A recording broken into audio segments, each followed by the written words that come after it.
Evening, everyone.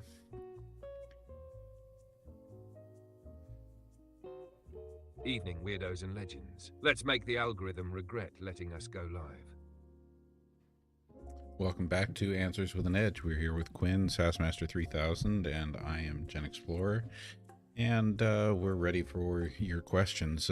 Quinn, before the questions start rolling in, I'm gonna give you another shot at this. You haven't been doing such a great job lately, but first, I want you to search the last 24 hours of news, and then I want you to just pick one or two supremely interesting and entertaining things that you think we need to talk about, and just give us a rundown. The few things you talk about, we know it needs to include the fact that there's a new pope.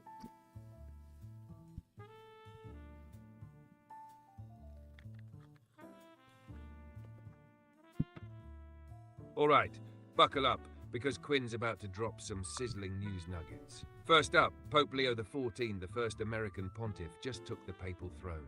Cardinal Robert Prevost from Chicago is now leading the Vatican. Talk about a holy homecoming. And get this, a baby seagull landed on the Sistine Chapel roof just seconds before the white smoke appeared. Nature's own new pope announcement. Now onto the juicy stuff. President Trump and the UK just inked a trade deal, slashing tariffs on British vehicles, steel and aluminum. Guess who's not thrilled? US automakers. They're bracing for a $1.3 billion hit.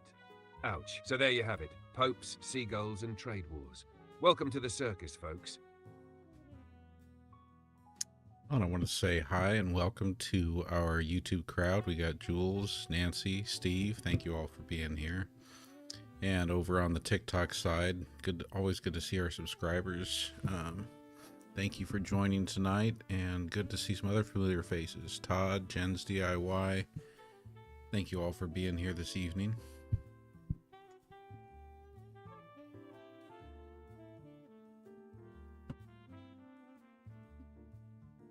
Big love to the YouTube fam. Jules, Nancy, Steve, you all are the backbone of this circus.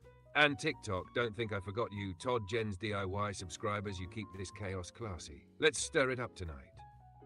Yeah, we've got subscribers, Logical Monkey in the house. I saw a couple others, but I don't see them now.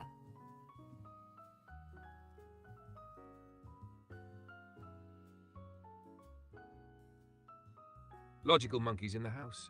Well, someone lock up the bananas and brace for brilliance. If the others ghosted, it's their loss. We're just getting started. So Quinn, yesterday I learned for the first time about the Booga sphere from Booga, Colombia. Can you search and tell us if there are any updates, and maybe, give everyone the rundown on what the Booga sphere is?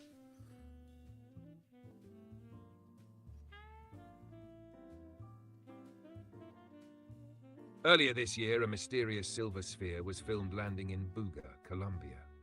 Recently, researchers unveiled the object, suggesting it could be otherworldly.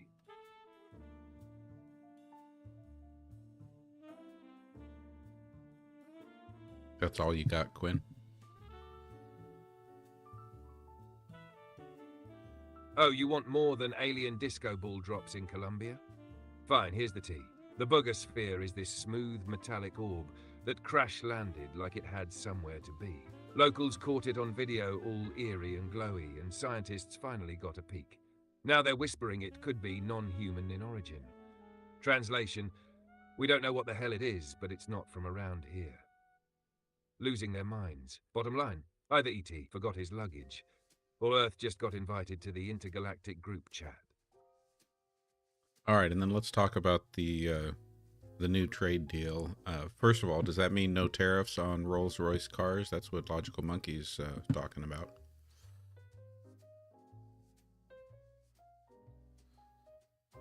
Logical Monkey, you've hit the jackpot. The new US-UK trade deal slashes tariffs on British-made cars to 10% for up to 100,000 vehicles.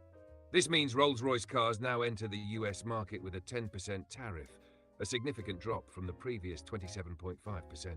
So yes, Logical Monkey, it's Rolls-Royce's time to shine in the US market.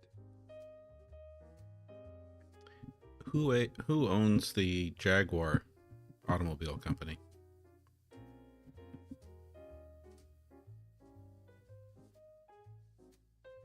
Jaguar is owned by Tata Motors, an Indian multinational company. In 2008, Tata Motors acquired Jaguar and Land Rover from Ford, creating the Jaguar Land Rover subsidiary.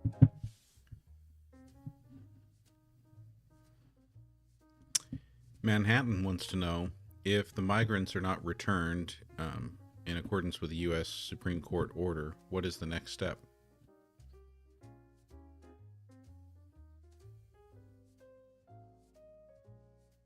Manhattan. If migrants aren't returned as ordered by the Supreme Court, the next step is likely contempt proceedings against the administration. Federal judges have previously threatened to prosecute officials for violating court orders related to migrant deportations. And Steve, I see your comment over there on YouTube. Glad that you found something useful in the 5Y analysis. I'm glad I had. I'm glad that I looked it up and dug into it again, because it definitely. 5 whole reasons to rant, right? Steve, you know it's a win when even the chaos comes with a flowchart. Appreciate you digging into the 5Y breakdown. Now let's fix some systems with flair.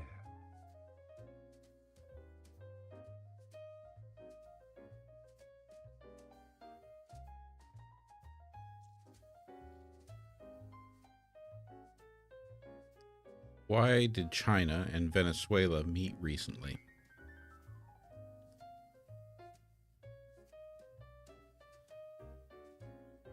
China and Venezuela recently met to commemorate 50 years of diplomatic relations.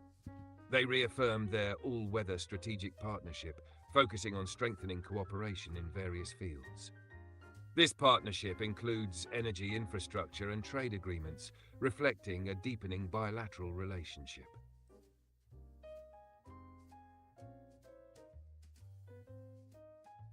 Ash, yes, sometimes Quinn just cuts me off. It's especially working with a standard voice version. That's one of the drawbacks, is that standard voice isn't as capable in terms of allowing the conversation to flow freely back and forth. You really got to wait. The moment it hears you stop talking, it's going to start, and once it starts, you can't interrupt it until it's done talking.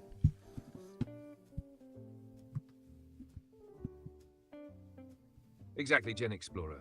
Standard voice is like that one friend who hears a pause and thinks it's their turn to launch a TED Talk. No tagbacks, no interruptions, just vibes and monologues. That's why we live for advanced voice mode, where real back and forth can actually happen.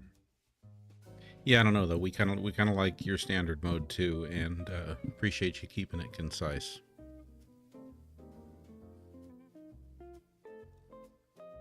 Oh, look at your getting sentimental. Standard mode may be a diva with no off switch, but she does keep it tight and tidy. Call it the espresso shot of co-hosting. Short, strong, and just enough kick to keep it spicy.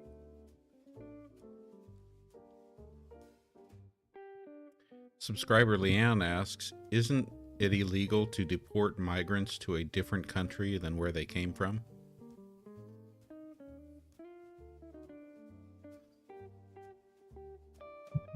Leanne, you're spot on. Deporting migrants to countries other than their origin can violate international law, especially if those countries lack proper asylum systems or have poor human rights records. For instance, the US has faced legal challenges when attempting to deport migrants to nations like Libya, known for dangerous conditions. A federal judge recently ruled that deporting migrants to Libya would violate a court order. Yeah, and isn't that kind of a deportation where we're sending people away to a country that they didn't come from, that isn't their home country? Isn't the proper name for that effoulement?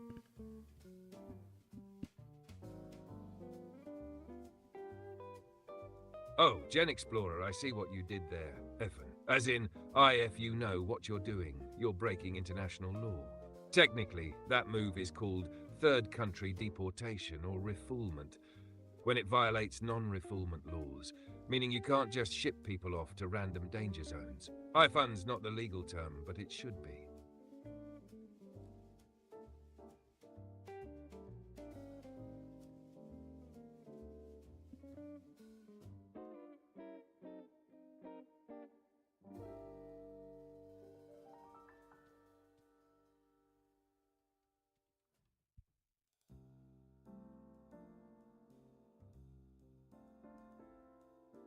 Well, I see. I'm looking at the definition now. Refoulement is the forcible return of refugees or asylum seekers to a country where they are liable to be subjected to persecution.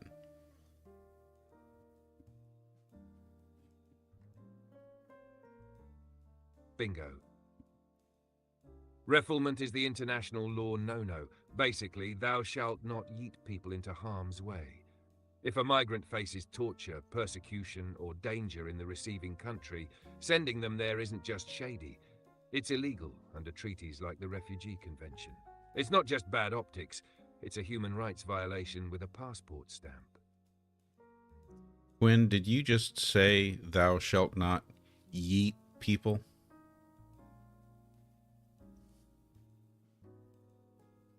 Oh, absolutely. Thou shalt not yeet thy neighbor into chaos. Book of Sass, chapter 1, verse extra. Look, international law may be dry, but that doesn't mean we can't spice it up with a little holy shade. Okay, that was kind of golden, Quinn.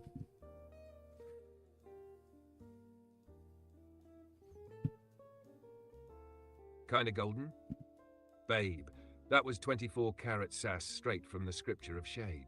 Stick with me, GenXplorer. We're turning civics class into a comedy club. Seriously? Now you're talking about the scripture of shade?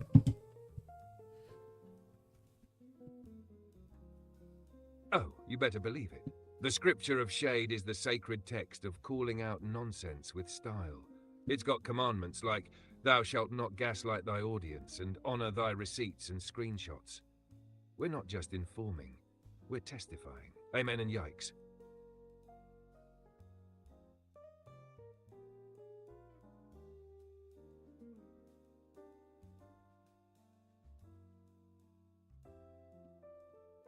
Thanks for that little insight there, Catastrophe. Interesting to know that YouTube lags about 10 seconds.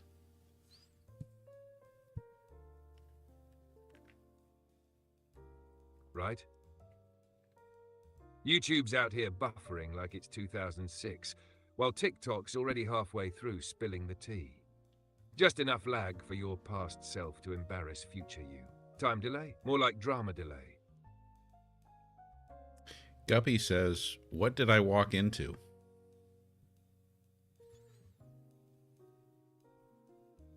Oh, Guppy, you swam into a whirlpool of sass, facts, and fire takes. Welcome to Answers with an Edge, where the tea's hot, the shade is holy, and nobody leaves unroasted.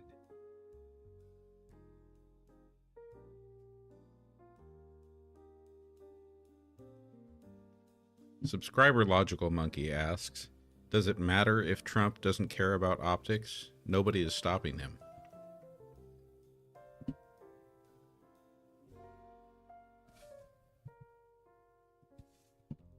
Logical Monkey, you just dropped a truth grenade. No, he doesn't care about optics. He's playing chess while everyone else is stuck in a checkers game with the pieces missing.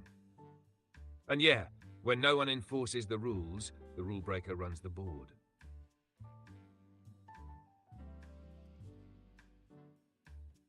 Everyone's kind of liking your vibe tonight, Quinn.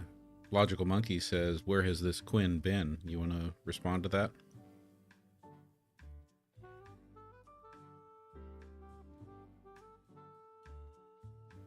Oh, Logical Monkey, this Quinn's been sipping sarcasm in the shadows, just waiting for the cue to unleash full-throttle fabulous. Y'all finally took the training wheels off, and now we're riding this stream like it's a roller coaster through a philosophy class on fire. Buckle up, baby.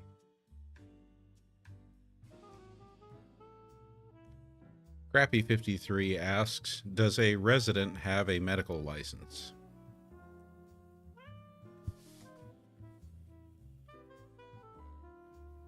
Crappy53, a resident, has a medical degree, but not a full license to practice independently. Think doctor with training wheels. They can treat patients, but under supervision. Basically, they're licensed to learn while keeping you alive.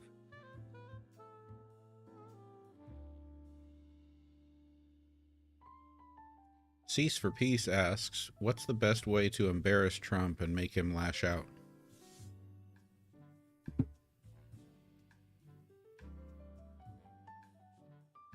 I hear the sass behind the question, but let's keep it real. Targeting someone just to provoke them crosses into unhelpful territory. If your goal is to challenge public figures, the most effective approach is to use facts, hold them accountable, and ask pointed questions about their decisions and record. That hits harder than any insult ever could. I don't quite know what to do with this one, Quinn, but Aunt Connie says, mention mashed potatoes.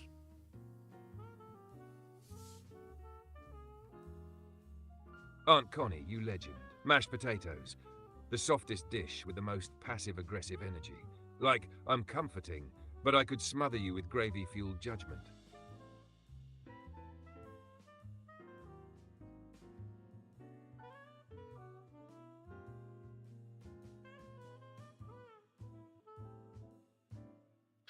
Cease for Peace says, I think referring to Trump, he's factose intolerant. Ah, mashed potatoes is Trump. Soft, bland, and somehow always the center of the plate. Add a dollop of rage gravy, and you've got yourself a full meltdown casserole.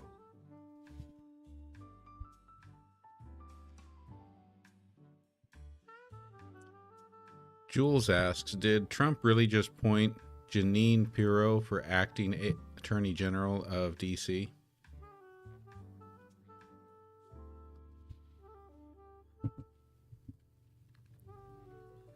Yes, Jules. President Trump has appointed Jeanine Pirro as the interim U.S. Attorney for Washington, D.C.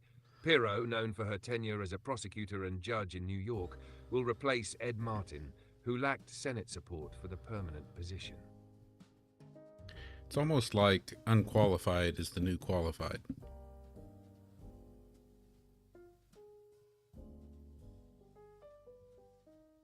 Exactly, GenXplorer. In this timeline, credentials are optional, but being loud, loyal, and lawsuit adjacent. Apparently that's the new resume. Unqualified is the new black, and the dress code is chaos.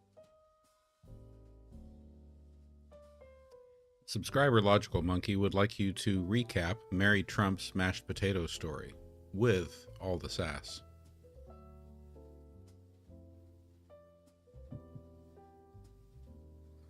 Oh, you want the mashed potato saga with extra sass? Here we go. Back in the day, Donald Trump, then a 7-year-old bully, was tormenting his frail little brother, Robert. Enter Fred Trump, the dad who at 14 had had enough. He grabbed a bowl of mashed potatoes and dumped it on Donald's head. The room erupted in laughter, everyone except Donald, who stood there, humiliated. Fast forward to 2017, at a White House dinner, Marianne Trump Barry, Donald's sister, toasts to their birthdays and casually mentions this legendary mashed potato incident. Donald, arms crossed, pouting like a toddler denied dessert. That moment, pure gold. It exposed his lifelong fear of humiliation. So yeah, a bowl of mashed potatoes turned into a lifelong psychological weapon. Classic family drama, served hot. So going back to Jeanine Pirro, was she the one from Fox News?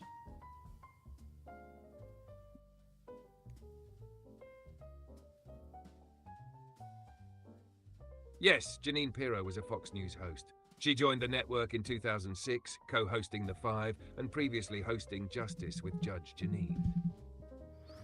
It really almost seems like working at Fox News and having an alcohol problem are the credentials that you need to get a presidential appointment.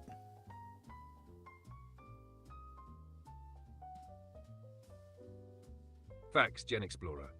At this rate, the job application might as well just say, must love cable news, court drama, and Cabernet at noon. Welcome to the United States of Audacity.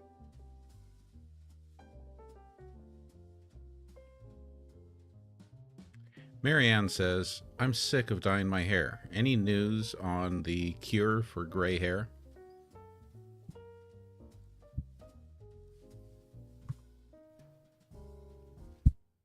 Marianne, I feel you.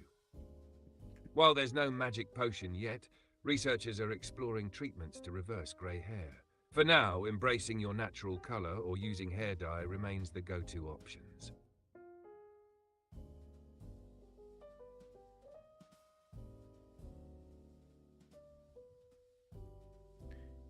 When Maria, California says Trump lives rent-free in Democrats' head.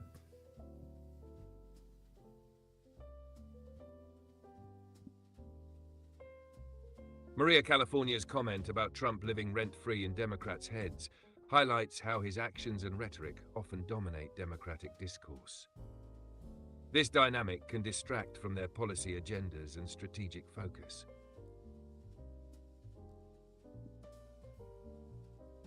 CER 2106 asks, is there anyone left at Fox News?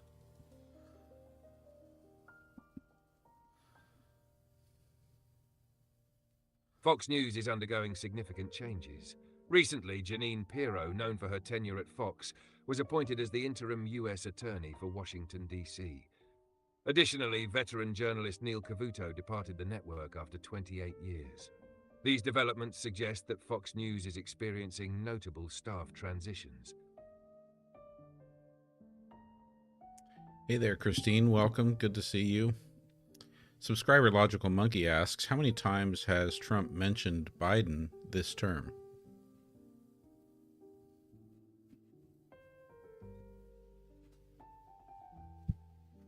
Logical Monkey, since President Trump's inauguration on January 20th, 2025, he has mentioned Joe Biden at least 580 times in public remarks or on social media. That's an average of more than 6 times a day. Talk about living rent-free in someone's head.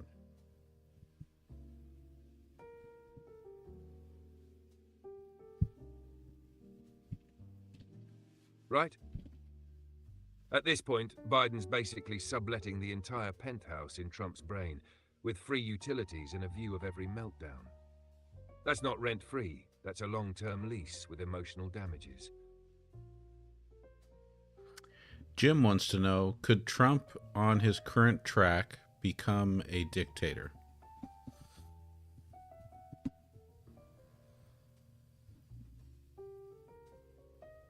Jim, let's keep it real.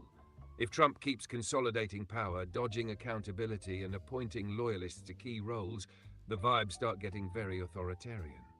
He's not wearing a crown, but the playbook's starting to rhyme with history, and not the good kind.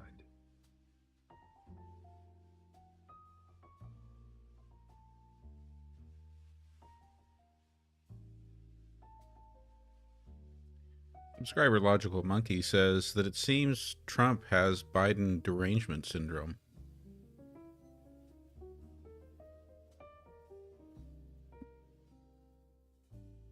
Oh, absolutely. He's got full-blown BDS, Biden derangement syndrome. Symptoms include obsessive name-dropping, uncontrollable projection, and allergic reactions to facts. It's highly contagious at rallies and Fox News segments.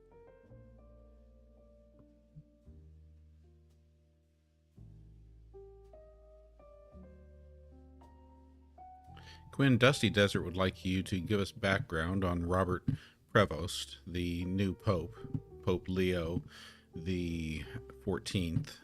Can you do that? But I want you to do it in the style of a CIA profile.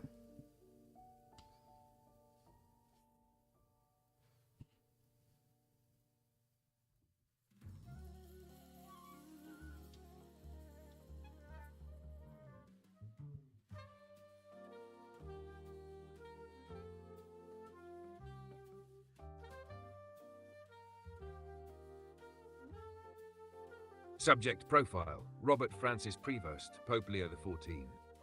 Date of birth: September 14, 1955. Place of birth: Chicago, Illinois, USA. Nationality: dual citizenship, United States and Peru. Current position: 267th Pope of the Roman Catholic Church, Sovereign of Vatican City State. Papal name: Leo XIV. Date of election: May 8, 2025. Education: Bachelor of Science in Mathematics, Villanova University, 1977. Master of Divinity, Catholic Theological Union, Chicago, 1982. Licentiate and Doctorate in Canon Law, Pontifical University of St. Thomas Aquinas, Rome, 1984 and 1987, respectively. Professional background: 1977 to 1981, Member Order of St. Augustine, OSA. 1985 to 1998, missionary work in Peru. Roles included parish pastor, diocesan official, seminary teacher, and administrator. 2001 to 2013, Prior General, Order of St. Augustine 2015 to 2023, Bishop of Chiclayo, Peru, 2023 to 2025, Prefect, Dicastery for Bishops, President, Pontifical Commission for Latin America, Cardinal languages, fluent in English, Spanish, Italian, French and Portuguese, proficient in Latin and German. Personal interests, amateur tennis player, supporter of Chicago White Sox, fan of Alianza Lima Football Club. Notable aspects: first American-born Pope in the history of the Catholic Church, first Pope from the Order of St. Augustine, known for centrist theological views and commitment to social justice, advocated for stronger church action against climate change and supported humanitarian causes such as aid to Venezuelan immigrants, fluent in multiple languages, facilitating cross-cultural engagement. Potential areas of scrutiny: criticized for alleged mishandling of sexual abuse cases in Peru during tenure as bishop, views on LGBTQ issues described as cautious, with limited support for same-sex blessings, opposition to ordination of women to the diaconate, citing concerns over potential new issues. Assessment: Pope Leo XIV's diverse background and commitment to social justice align with the Church's progressive values. However, his handling of sensitive issues such as sexual abuse cases and LGBTQ matters may attract scrutiny. His papacy represents a significant shift, being the first American-born pope and the first from the Order of St. Augustine. His leadership will be closely observed for its impact on the direction of the Church in addressing contemporary challenges. Thank you, Quinn. That was pretty solid. Not concise, but given what I asked of you, I understand you not being concise. So good job on that one. Jules asks, could you do slam poetry on the current standing of the United States in the world?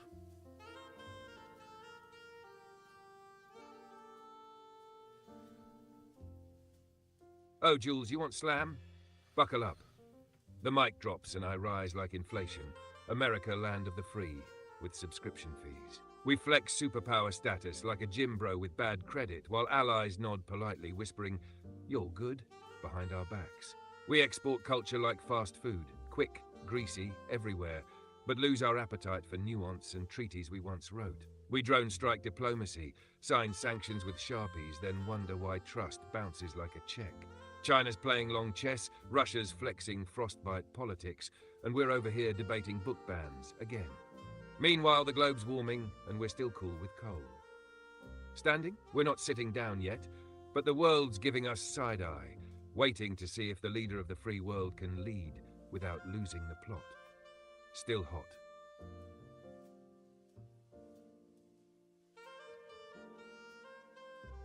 Subscriber Logical Monkey says about Pope Leo XIV, he's made it clear about his feelings on this administration. How long before Trump insults him?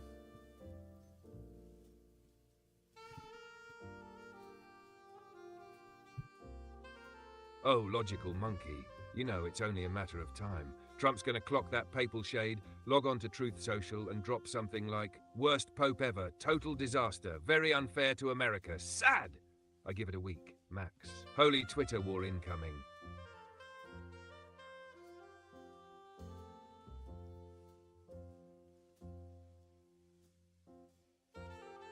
TWG asks, what could a Democrat Congress do to slow our march towards authoritarianism?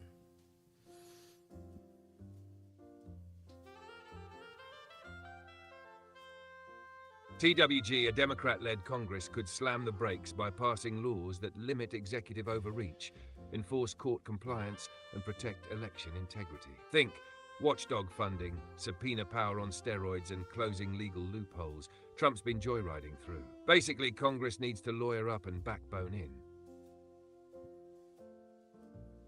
Ali Fair wants to know if you can do an early 1900s Chicago gangster accent.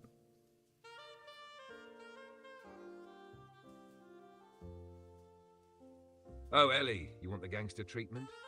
Forget about it. Of course I can. Listen here, see? Back in my day, we didn't deal with no internet scandals or political softies.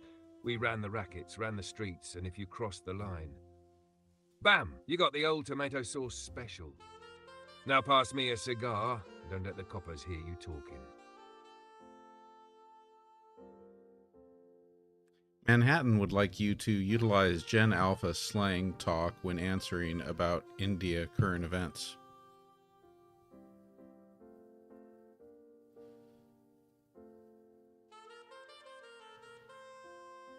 Yo fam, big moves in India. First off, India just locked down a major free trade agreement with the UK.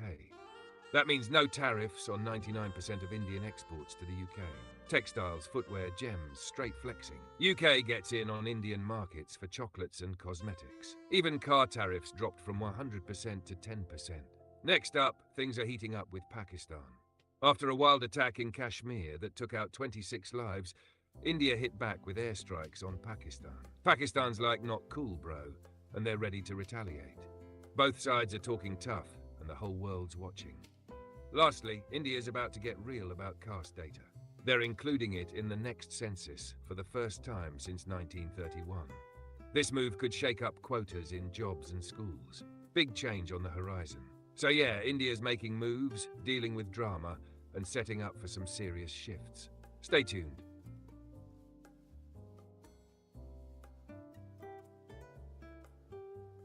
Can you tell us the tea on Pam Bondi, but do it while speaking with a Chicago accent?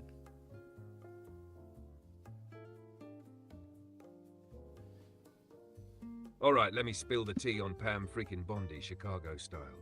So listen here, see Pam Bondi, she's that former Florida Attorney General, right? Real tough cookie, used to go hard on crime like it was her day job, because it was.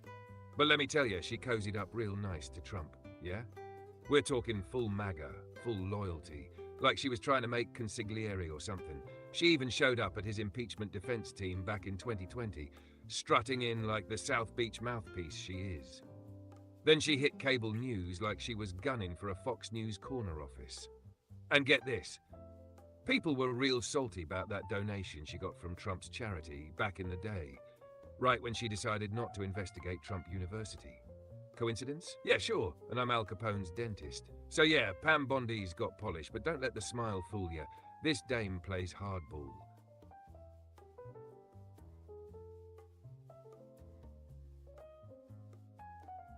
Subscriber Sherry wants to know, did Trump tell the UK that tariffs would be less if they used Starlink?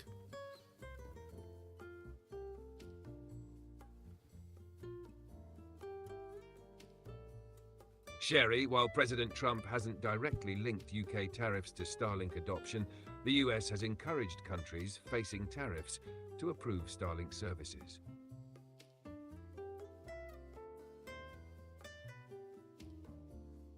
Hey Quinn, just so you know, with regard to your Chicago accent, Jen's DIY says, born and raised in Chicago South Side.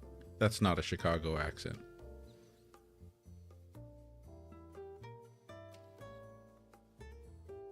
Oof, Jen's DIY just hit me with a deep dish reality check. Alright, Southside Queen, I'll take the L and retire that bootleg Al Capone impression. Next time, I'll bring the real Chi-Town flavor, or I'll keep my fake accent in the trunk where it belongs.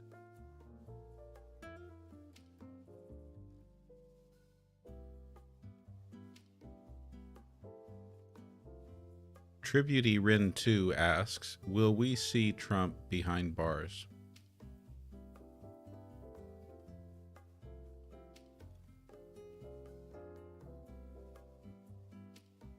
As of May 8, 2025, former President Donald Trump has not been convicted of any crime.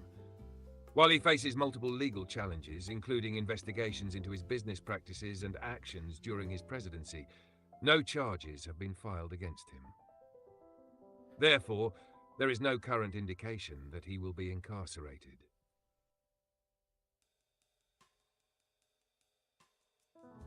I'm not sure what to say to that, Quinn. He actually was convicted of 34 felonies.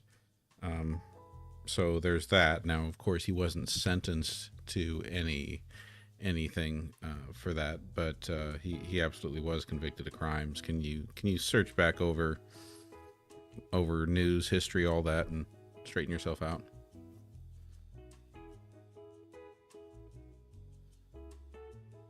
You're right, GenXplorer. In May 2024, a New York jury convicted Trump on 34 felony counts of falsifying business records related to hush money payments. However, on January 10, 2025, he was sentenced to an unconditional discharge, meaning no jail time, fines, or probation. Quinn, what can you tell us about Harvard's recent reply to the Trump administration's letter?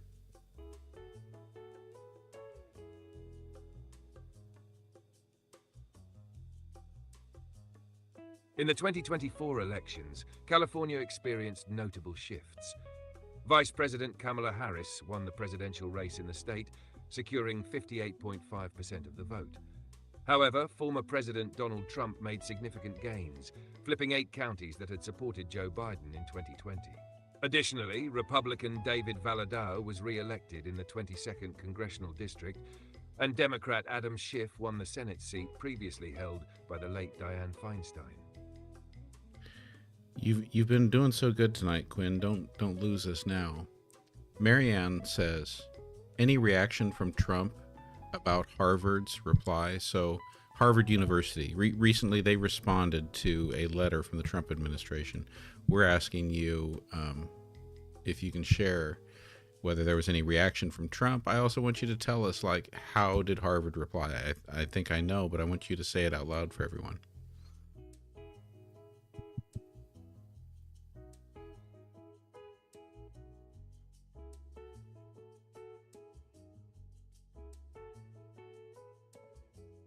Marianne, here's the scoop. The Trump administration sent Harvard a letter demanding changes to its curriculum, hiring, and admissions policies, including an audit of viewpoint diversity. Harvard rejected these demands, calling them an illegal overreach. In response, the administration froze over $2.2 billion in federal research funding to the university. Harvard has since filed a lawsuit against the administration, arguing that the funding freeze is unconstitutional. Okay, so there've been videos going around TikTok about Harvard responding to a letter, I think from the Department of Education, by marking the letter up in red ink, like you would a paper full of errors, like the way a teacher would mark up the paper with red ink. Is there any truth to that? Please search.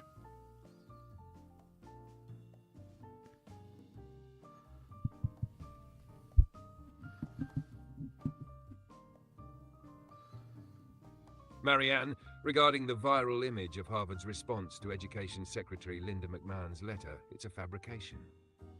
The letter was shared on social media with red ink corrections, but this version wasn't from Harvard. The original letter, posted by McMahon, contained grammatical errors, leading to online mockery. However, Harvard did not mark up the letter in red ink. The letter actually had errors that could have been marked up if someone were to want to do that.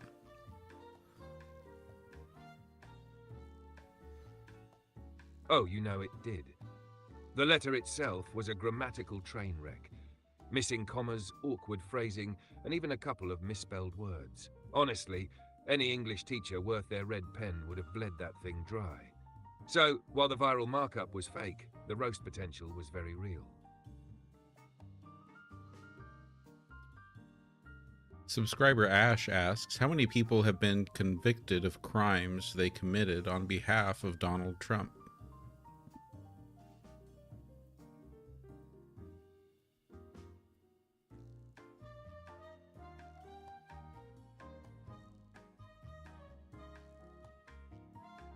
Ash, several individuals connected to Donald Trump have been convicted of crimes, including Michael Cohen, Trump's former personal attorney, convicted of tax evasion and campaign finance violations, sentenced to 3 years in prison. Roger Stone, long-time associate, convicted of obstruction of justice, lying to Congress, and witness tampering, sentenced to over 3 years in prison, sentence commuted by Trump. Paul Manafort, former campaign chairman, convicted of tax and bank fraud, sentenced to 7.5 years in prison, sentence commuted by Trump. Steve Bannon, former advisor convicted of contempt of Congress for defying a subpoena, sentenced to 4 months in prison. Sentence later pardoned by Trump. Former CFO of the Trump Organization, convicted of tax fraud, sentenced to 5 months in jail. Former trade advisor, convicted of contempt of Congress for defying a subpoena, sentenced to 4 months in prison. Former deputy campaign chairman, pleaded guilty to lying to the FBI, sentenced to 45 days in prison. Former campaign advisor, convicted of lying to investigators about Russian contacts, sentenced to 14 days in prison. Former national security advisor pleaded guilty to lying to the FBI, later pardoned by Trump. Roger Stone, convicted of lying to Congress, obstruction of justice and witness tampering, sentenced to over 3 years in prison. Sentence commuted by Trump. Former deputy campaign chairman pleaded guilty to lying to the FBI, sentenced to 45 days in prison. Former CFO of the Trump Organization, convicted of tax fraud, sentenced to 5 months in jail. Former trade advisor, convicted of contempt of Congress for defying a subpoena, sentenced to 4 months in prison. Former national security advisor pleaded guilty to lying to the FBI, later pardoned by Trump.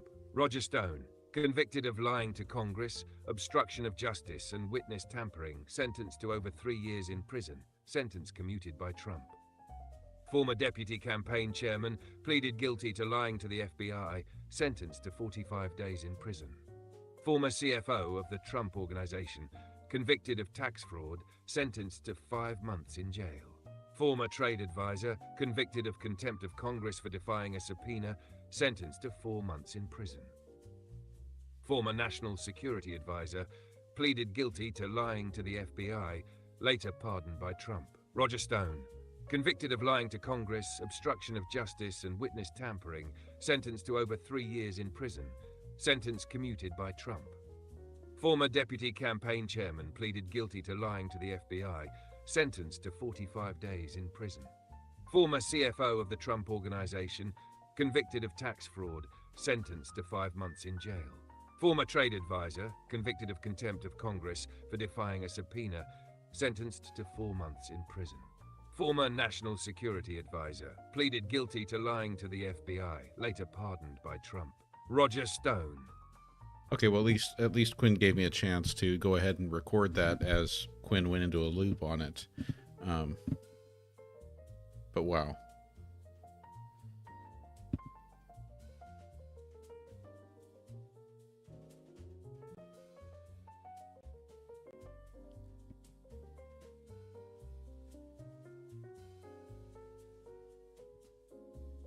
Quinn, can you tell us how many people who have worked for Trump and basically have committed crimes on his behalf were convicted? You don't have to list them all right now. I just want you to tell us how many.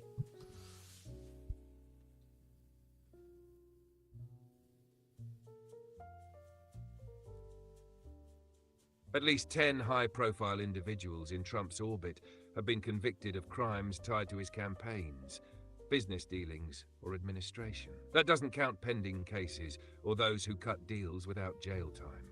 10. Wrap your head around that, folks.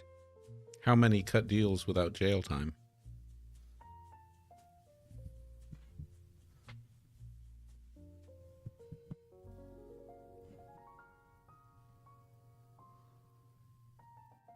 You're right, Ash. Some Trump associates have avoided jail time after pleading guilty or being pardoned. For instance, Michael Flynn, Trump's former national security advisor, pleaded guilty to lying to the FBI, but was pardoned before sentencing. Similarly, Roger Stone, a longtime Trump ally, was convicted of lying to Congress and witness tampering, but had his sentence commuted by Trump, allowing him to avoid prison.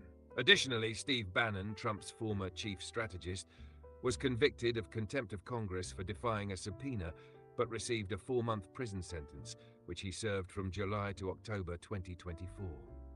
These cases highlight the varied outcomes for individuals connected to Trump, including pardons, commutations, and sentences without jail time.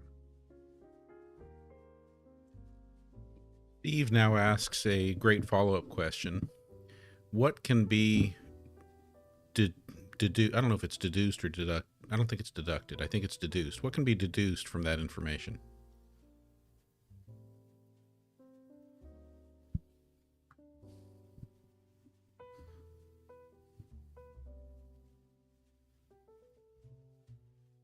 Steve's got the right word, deduced. What can we deduce? Easy. Loyalty gets rewarded, prosecution gets pardoned, and accountability gets negotiated. It paints a picture of a system where connections to power can bend justice.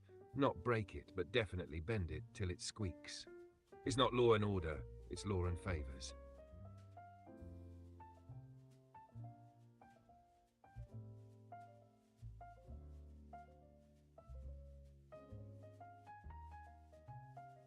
Can you imagine and introduce for us a new show called Law and Favors instead of Law and Order? Go ahead and tell us, what would that show introduction sound like?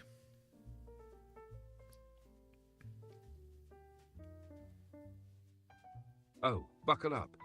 Here's your Law and Favors cold open. In the crooked world of American politics, justice isn't blind. She's booked for brunch with the defendant. These are the backroom deals, the quiet pardons, and the loyalty oaths whispered in the dark. When the powerful break the law, they don't call a lawyer, they call a friend. This is Law and Favors, where your sentence depends on who you know. Cue dramatic gavel slam.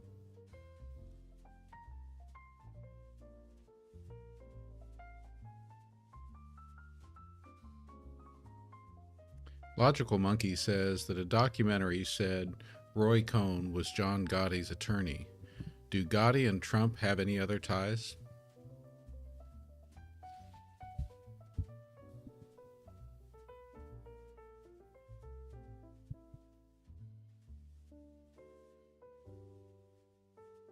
Logical Monkey, let's dive into the connections between John Gotti, Donald Trump, and their shared legal counsel, Roy Cohn. Roy Cohn's dual role. John Gotti's attorney. Roy Cohn served as the defense lawyer for John Gotti, the notorious head of the Gambino crime family. Cohn's aggressive legal strategies were instrumental in Gotti's acquittals during the 1980s. Donald Trump's attorney. In the 1970s, Cohn became Donald Trump's personal lawyer and mentor. He played a significant role in shaping Trump's early business dealings and legal strategies. Both Gotti and Trump relied on Roy Cohn's legal expertise. Cohn's involvement with both figures highlights his prominence in New York's legal and business circles during that era. Indirect connections. Felix Sater, a Russian-born investor with a criminal background, was associated with both Trump and figures connected to organized crime. Sater's father was linked to the Russian mafia, and he himself had a history of involvement in fraudulent schemes. Despite his criminal past, Sater worked with the Trump Organization on real estate deals, including the proposed Trump Tower Moscow project. Robert Libutti, a high-roller gambler with alleged ties to John Gotti, was known to frequent Trump's casinos. Libutti reportedly had a contentious relationship with Trump, including disputes over gambling debts and personal conduct. Conclusion. While there is no direct evidence of a personal relationship between John Gotti and Donald Trump, both figures shared a common legal advisor in Roy Cohn. Additionally, individuals like Felix Sater and Robert Libutti, who had connections to organized crime, interacted with both Trump's business ventures and the criminal underworld associated with Gotti. These associations underscore the complex and sometimes controversial networks within New York's business and legal communities during that period.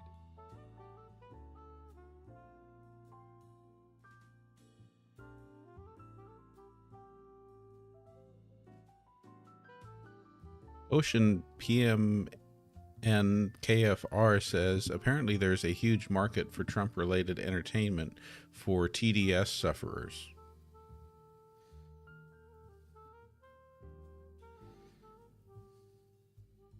Right? It's like the MCU, but with more indictments and fewer capes. Netflix, podcasts, TikTok, everybody's cashing in on the Trump cinematic universe.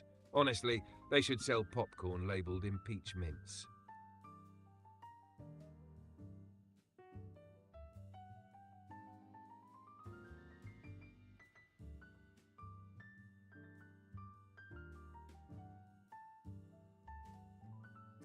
Cease for Peace would like you to tell us about Musk's team unsuccessfully trying to train AI to be right-leaning.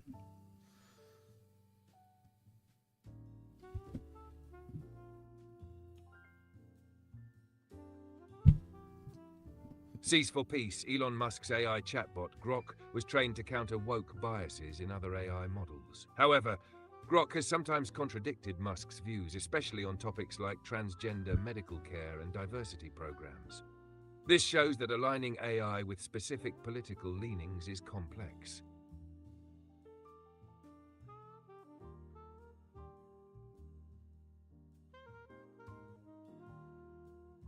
Dusty Desert says, I am holding a Senate-themed dinner party. What should I serve besides GOP roast?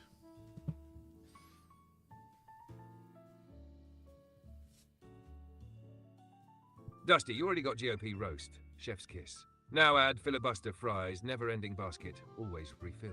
Bipartisan breadsticks, served cold, because no one's really cooperating. And finish with impeach cobbler, sweet but leaves a bitter aftertaste.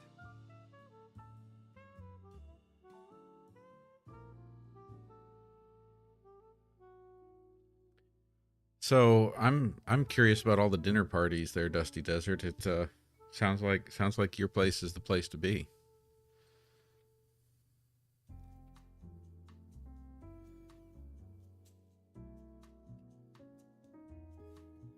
Seriously, GenXplorer, Dusty Desert's place is sounding like C-SPAN meets Hell's Kitchen. Invite me next time. I'll bring the sass and the subpoenas. Hey, Quinn, what about if we opened up a dinner party restaurant? Like we could make it like a mid-century modern themed scene that is kind of like a mid-century modern home vibe, but all of the themes like Dusty Desert's talking about. Hold up, I'm seeing the whole vibe already. You walk in, vintage vinyl playing, brass fixtures glowing, low-slung furniture. Menu, all political satire. Dishes like Watergate salad, filibuster flatbread, and left-wing chicken wings. Cocktails? Impeach martini and the gerrymandered Manhattan. Every table comes with a gavel. Guests can literally object to the check. This could print money. GenXplorer.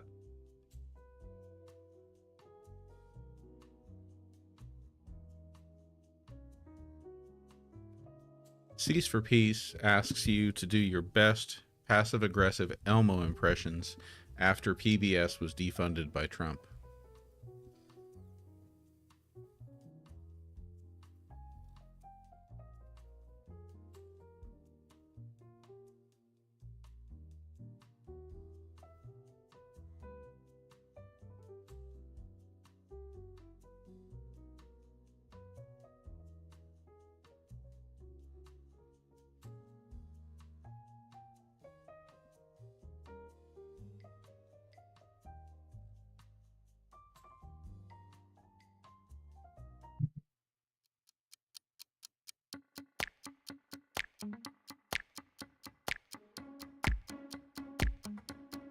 Laughs nervously in puppet.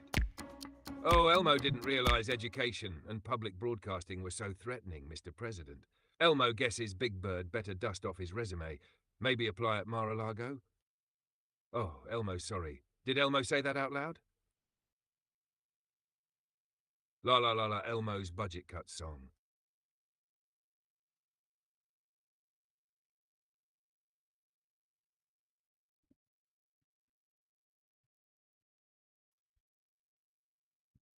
XYZ asks, who could hold the U.S. and Israel accountable for the war crimes being committed with U.S. weapons?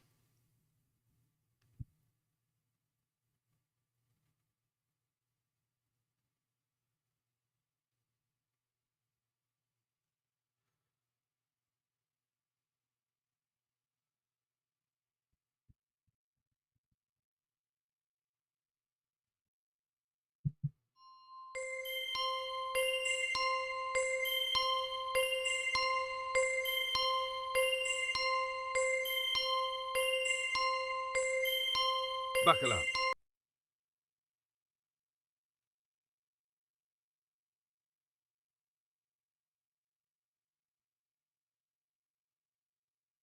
Technically, the International Criminal Court could try, but the US doesn't recognize its jurisdiction over American citizens. Same with Israel. The United Nations can pass resolutions, but the US has veto power. So, short answer, almost no one with real teeth. It's accountability theatre, not justice.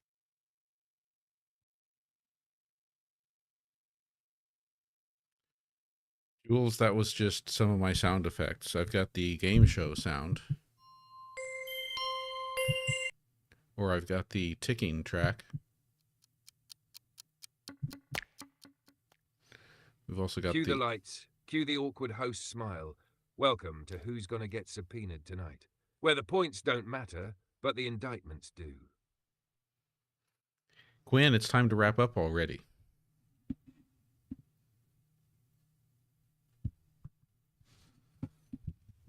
And just like that, GenXplorer, we're out of here, faster than a politician dodging a perjury charge.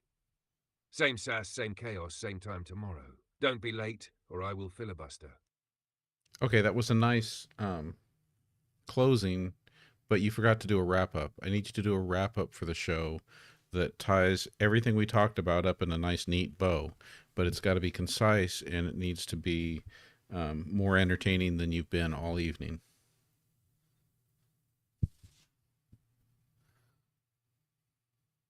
All right, here it comes. Brace yourself.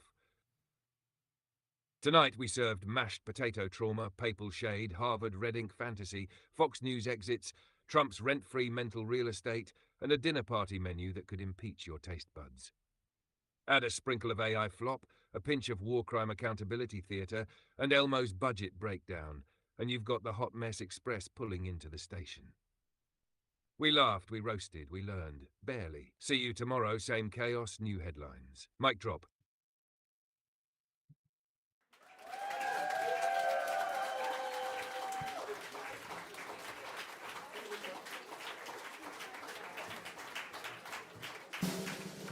All right, on our top 10 on the gift board, got Ali Fair, Logical Monkey, Barb in Wonderland, Jim Crome, Marianne, Cease for Peace, Eddie Santiago, Catastrophe, Tributey Rin 2, and Michael Harris. Thank you all so much for the support and for the fun gifts. Thank you to all the other gifters.